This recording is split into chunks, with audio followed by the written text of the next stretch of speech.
Thank you. I want to start with an exercise. I want every one of you to close your eyes for just a couple of seconds. Just a couple of seconds. I'm looking at you. Close your eyes, please. Nothing bad is going to happen. Take a deep breath. Think about yourself when you were 10. What was your dream? When people asked you what you wanted to be when you grew up, what did you answer? Think about that. Now, please open your eyes. Show of hands, how many of you thought you would be exactly where you are today? In a software company, being a tech professional. I don't see a lot of hands. So every one of you who didn't raise your hands, I was in your camp. Let's switch to the slides. This was me when I was 5 years old. Like Akoswa said, I grew up in a small town in India. That was my father. And my mother had just died. And you can see from our sad faces that we are not very happy at the time. I grew up with a dream. But my dream was not any of this. My dream was not to be a speaker, a keynote speaker, talking about the technology that my team was building, my career journey like I'm doing today. My dream was not to be a writer. I write quite extensively on my LinkedIn blog, and I'm working on a book right now, but that was not my dream.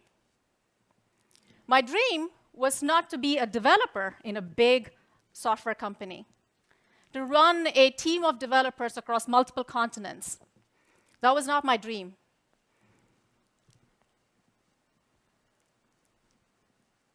Hopefully this will work.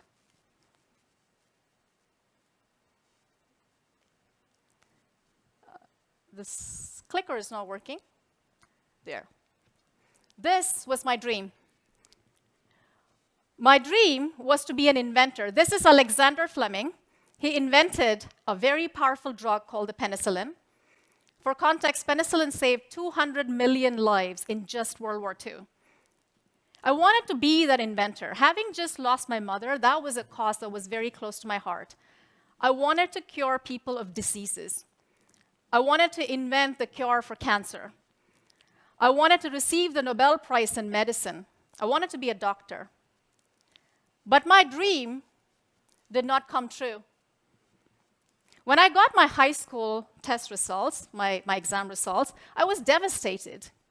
I just did not have the GPA to get into medical school. Medical school was very competitive back then, competitive today, and I just didn't have the GPA to get into medical school. So I cast about for what should I do next?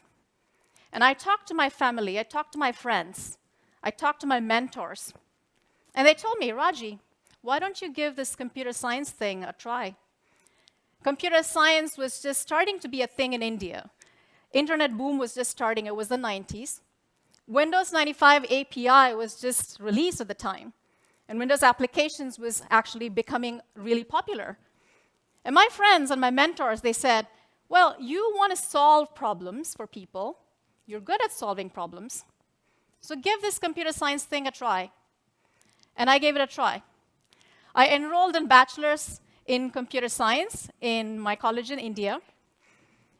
4 years of bachelor's in computer science in India, and then 2 years in Canada, University of British Columbia. Woo! Represent. So I did 6 years of computer science education. And at the end of my 6 years of computer science education, I still was not a finished product. I started at Microsoft in 2005. And my first years in Microsoft was a journey of learning. I learned from many people in Microsoft.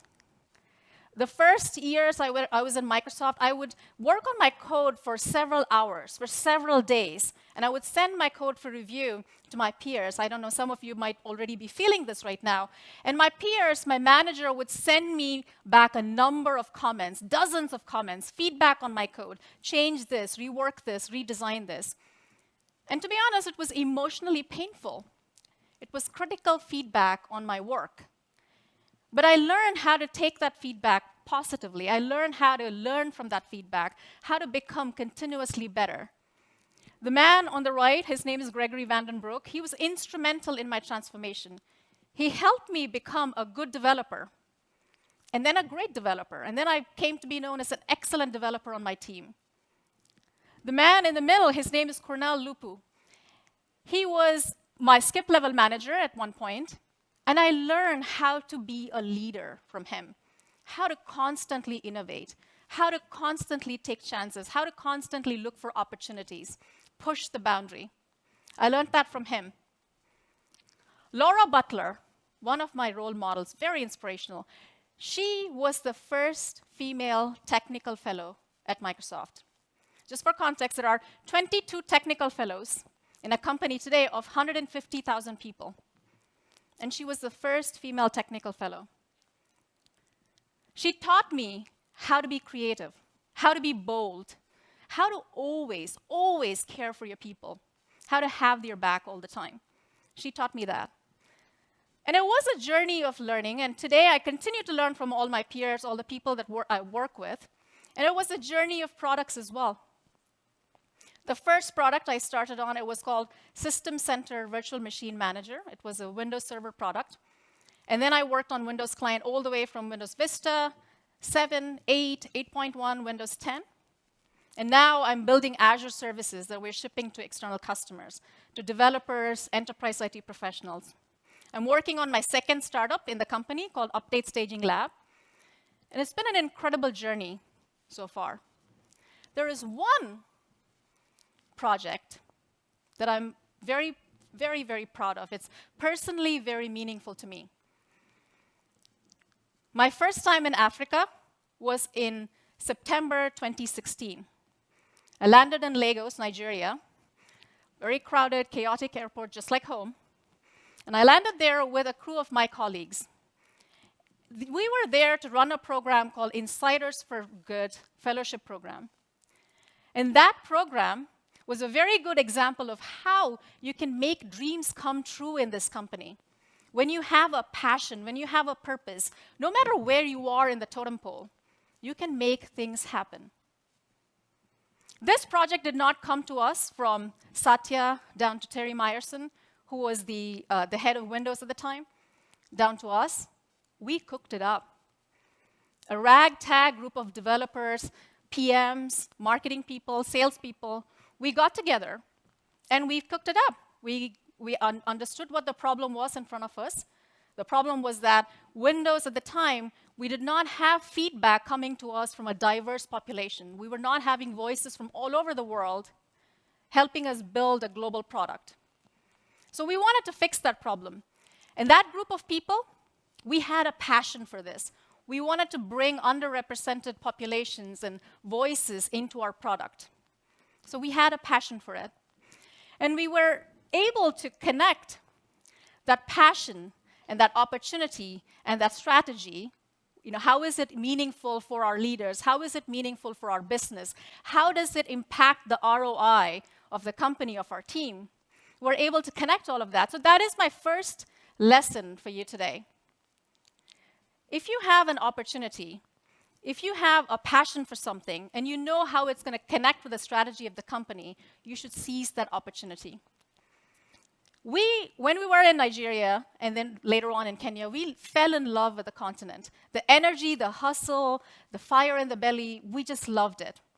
And my love for Africa continues today. So last year, when the company announced that we're gonna invest $100 million in development centers in Africa, in Nigeria, and then in Kenya, and the executives were asking for business leaders and engineering leaders to invest on the continent, guess who raised their hand?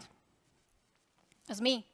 So I raised my hand, and I took the opportunity, because I was passionate about it.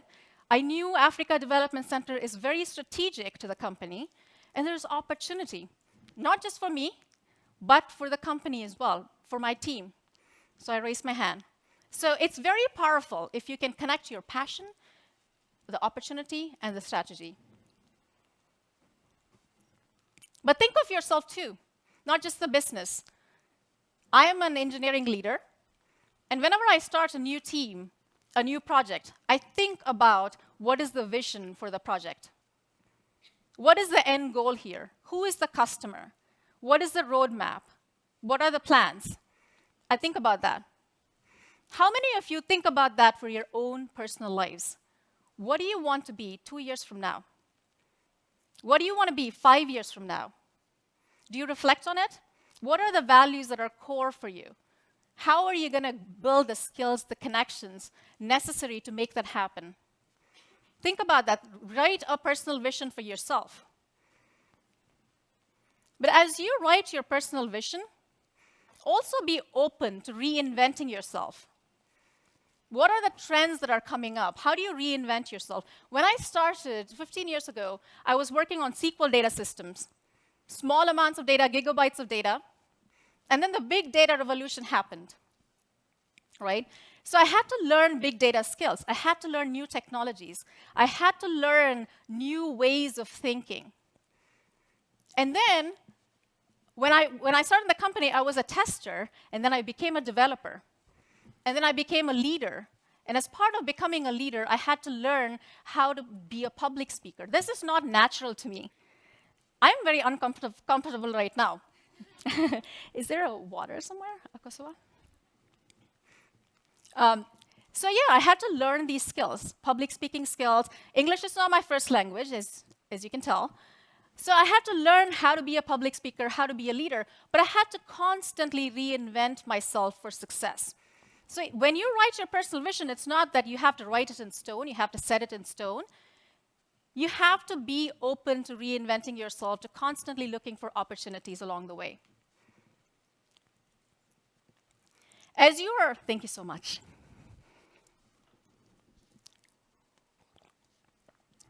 I'll leave it here.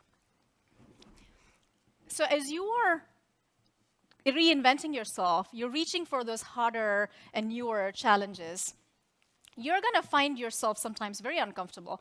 In fact, this is very true. I polled my colleagues before I came here. This is actually very true in the earlier stages of your career. You're actually going to feel more imposter syndrome than in the later stages of your career. But that doesn't mean that when you've had some successes under your belt, you're not going to feel imposter syndrome. That is Sonia Sotomayor, and she's the first Hispanic Supreme Court Justice of the United States. And she confessed to feeling imposter syndrome. Howard Schultz, CEO of Starbucks, he has imposter syndrome all the time. So if you're having imposter syndrome right now, just know that it's very normal. And there's a personal story I want to tell you. A few years ago, I was working with this very senior leader in this company, room full of very senior people in his staff meetings. And I would be the only woman of color, the youngest person in the room. I would sit around, look at the people around me, and I would think to myself, how can I possibly add value here? These people are so much more experienced than me. My perspective, how can this be valuable to all these people? But I was wrong. I felt imposter syndrome. I worked through it. Thankfully, I worked through it. And a few months later, I became good friends with the senior leader who was my manager. And he opened up to me that, in fact, he was feeling the exact same imposter syndrome too. For him, he was coming from a business background, and he was in a room full of very technical people, engineering types, and he was feeling like he did not belong there.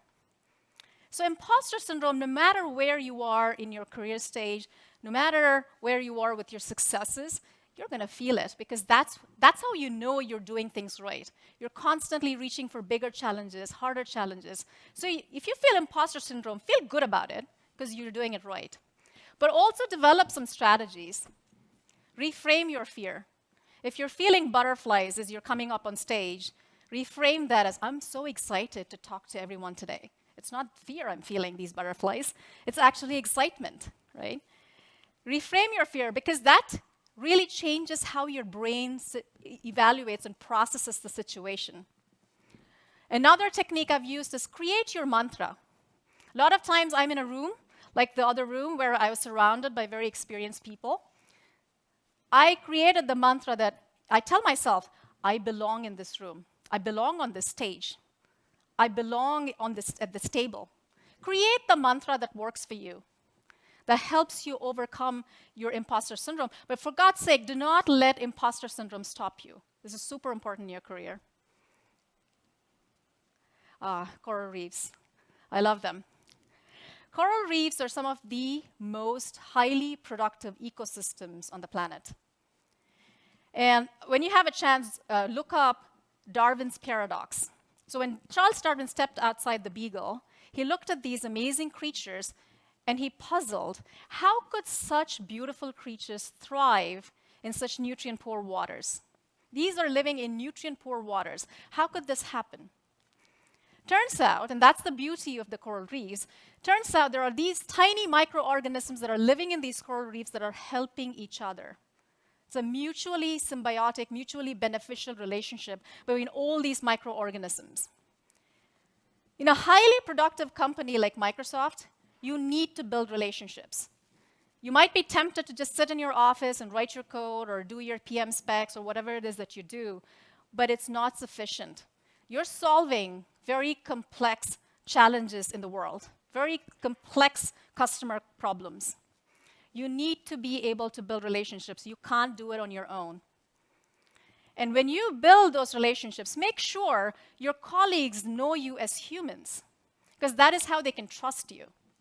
That is how you can go back to them, lean on them in times of crisis. This is a very powerful lesson. I learned it very late in my career, but please learn it early enough, because this is going to be very helpful for you.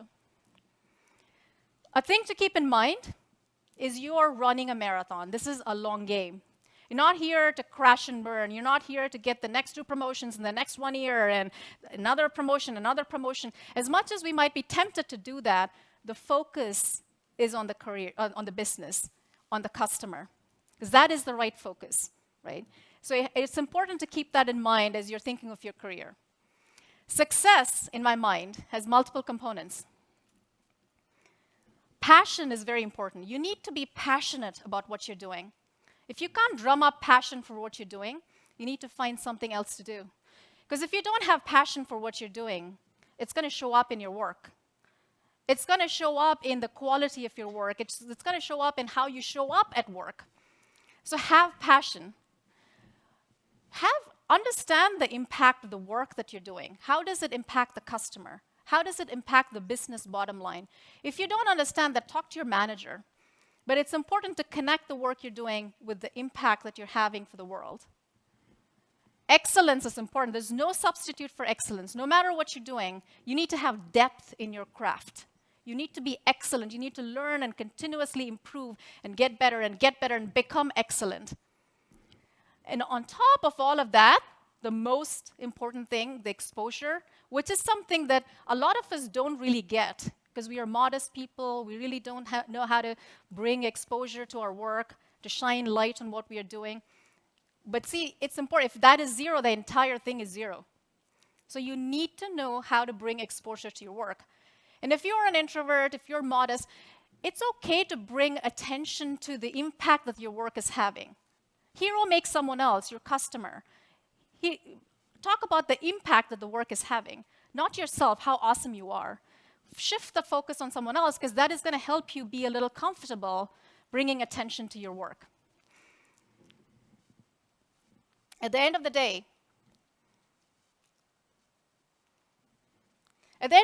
we're here to make a difference. This colleague of ours said it really well. We want to be able to bring our personal passion to this Microsoft platform, this immense platform that we have, this big company and all its resources, and realize your personal passion. That's what he wants his legacy to be. That's how he wants us to make a difference. And I'm going to show you an example of one senior researcher at Microsoft who does exactly that every single day. In fact, that video shows how her work is impacting the world. Please roll the video.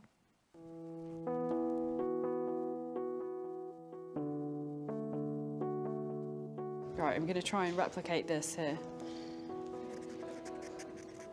We're off to a great start.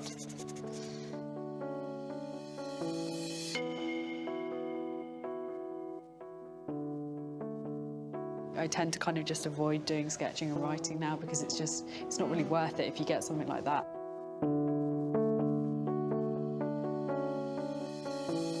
anything you could do that would just make my hand do what I want it to do, and to be able to sign my name would be an incredible thing. How do we even just begin to help her overcome this particular symptom of her tremors and helping her be able to regain her writing ability, her drawing ability? You know, I don't think we're ever going to get that back 100%. You know, my challenge is I mean, it's immense. Someone's made a spoon. It actually counteracts the tremors you get from Parkinson's. So the spoon actually vibrates in opposition to how your hand might be shaking, and therefore it is steady.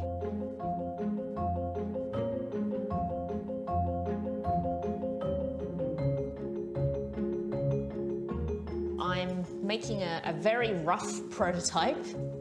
And what this board does is I can connect into it through these wires, these tiny coin cell motors. So these motors will vibrate. Hello. Hi, I'm Alison. It's affecting something. I don't quite know what's happening. Something is going on with it. What this is doing is it's short-circuiting whatever feedback loop there is between the brain and the hand that's causing the tremors. I'm on to something, right? I'm on to something.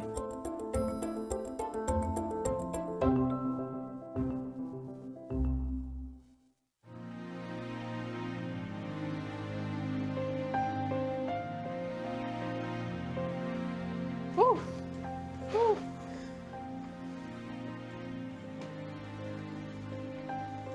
Jesus Christ.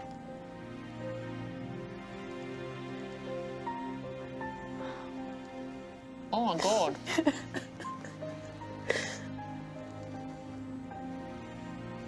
It makes me forget that I have a tremor.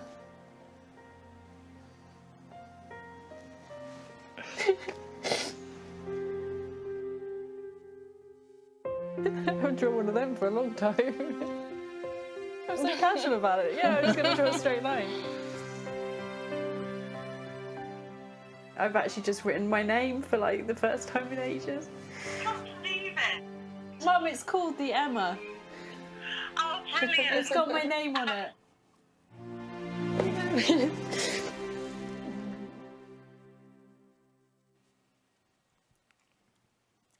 It's a very powerful video. When I was 10 years old, I wanted to be a doctor. I wanted to help people. But I failed in becoming a doctor. Instead, became a person that creates technology. Now I have realized after 20 years of being in this field, what a superpower that is.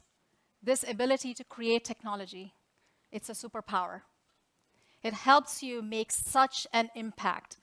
With every single line of code of Windows that I wrote, I touched billions of people on this planet. I touched their lives. It's powerful. Every single one of you here today, you have that superpower. You have the ability to make that difference. Our mission, Microsoft's mission, is to empower every single person and organization on the planet to achieve more. I hope you're able to do that with your skill. Thank you.